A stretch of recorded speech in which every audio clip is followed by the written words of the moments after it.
हाँ तो मेरे प्यारे भाइयों और बहनों मित्रों, जैसा कि आप लोगों को पता है कि हमारे यहाँ हो रही है भागवत और आज है भागवत का 7वां दिन। तो आज की कथा में हम सुनेंगे मेरे प्रभु जी की विवाह कथा और सुदामा चरित। तो आइए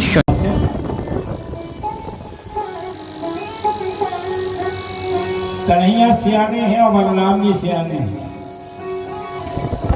हर कोई सोचता ना अगर बेटा सियाना हो जाए तो पढ़े लिखे साथ में मेरे बेटे का विवाह हो जाए, बहू रानी सुंदर आ जाए, हर किसी की कामना हो।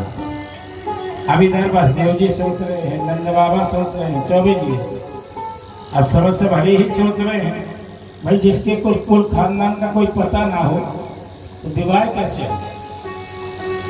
लायक बोल से खींचिए ब्याह है रुपये। अब विवाह तो हो जाए लेकिन कोई कहता है ये यशोदा जी के बेटा है और कोई कहता है ये देवकी के बेटा है। अच्छा तो बताओ जिसका सही पता ना हो कौन विवाह कर दे। अब ध्यान देना, जैसे हमने कहा कथा विराम की थी आपको समझ में आ गया होगा।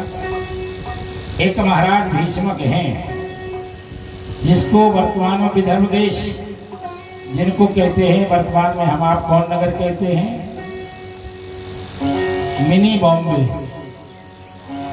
इंदौर, वर्तमान में जिसका नाम हम आप इंदौर कहते हैं, यहाँ के थे राजा हिरण्यरोमा। महाराज भीष्म जी का नाम क्या है सही? हिरण्यरोमा। इनके 5 बेटे हैं, रुक्मी, रुक्मरथ, रुक्माहु, रुक्मकेश, रुक्मया करके प्राप्त की कन्या जिसका नाम है रुक्मणी। समझ में आ रहा है? रुक्मणी जब सियानी हो गई तो मैंने यहीं पर कथा विराम की थी, आपको पता होना चाहिए कि नारद जी का आगमन हो गया। नारद जी से पूछा ही बताओ महाराज मेरी बिटिया का विवाह कहाँ हो। नारद जी हस्तरेखा देख करके कहने लगे सुनो राजन, रुक्मणी की प्रथम हस्तरेखा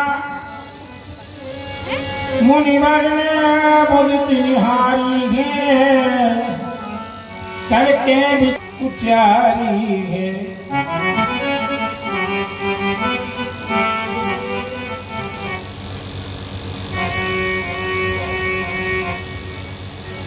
भूपत से गिरा उचार। तुम्हारी बेटिया का विवाह कहाँ हो? देखो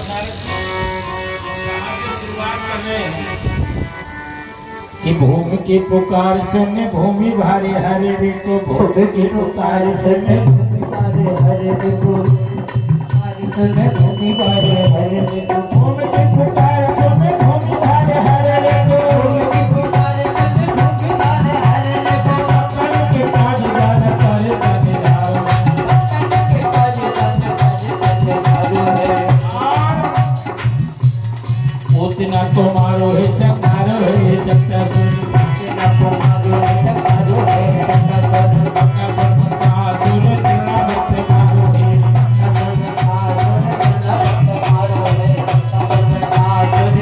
मत मारो है,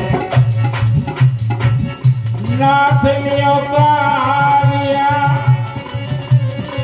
जिसने कार्या नाम का मंथन किया। नाथ लियो कार्या मारो कंसी बलशाली जाने, दानव अनेक मारे भूमि भारी,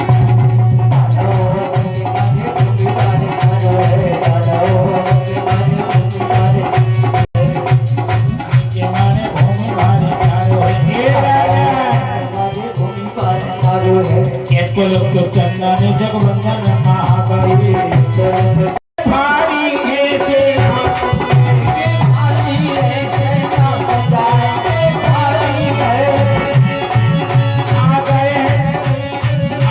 है बराती बन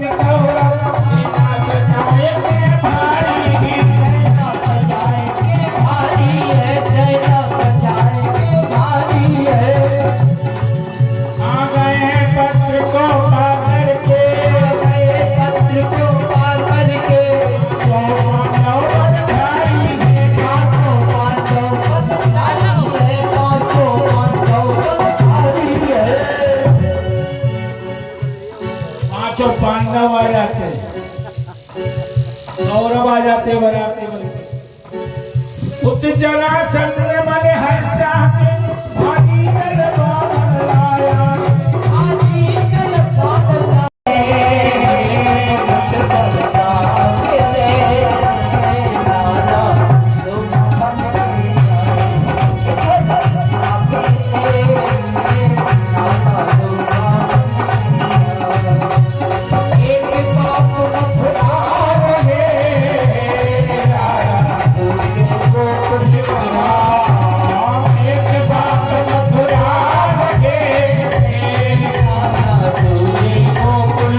जो टूटे हुए चावल जिसमें धान की भूसी मिली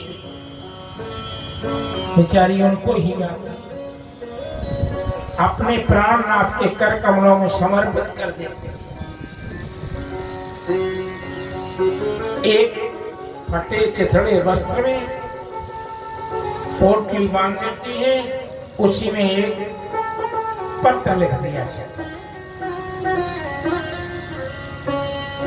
एक लाइन लिख दी, लिख करके उसी में मारना। सुखदेव जी स्वामी कहते हैं सुदामा जी के पास एक ही धोती है और वही जीर्ण है, उसी को पहने हैं, उसी को ओढ़े हैं। सुखदेव जी स्वामी कहते हैं हे राजन परीक्षित, पाँव में बीमारी फटी है, भोजन सही समय से ना मिलने से शरीर ये कहरा हो जाता है, एक लकड़ी के सहारे जा रहे। बेचारी सुदामा जी की पत्नी ने पाँव छूले प्राणनाथ चले जाओ, सुदामा जी चले जा रहे हैं, आंखों से आंसू हैं, रोते हुए जा रहे हैं। तेरी यारी में बिहारी सुख नहीं पाए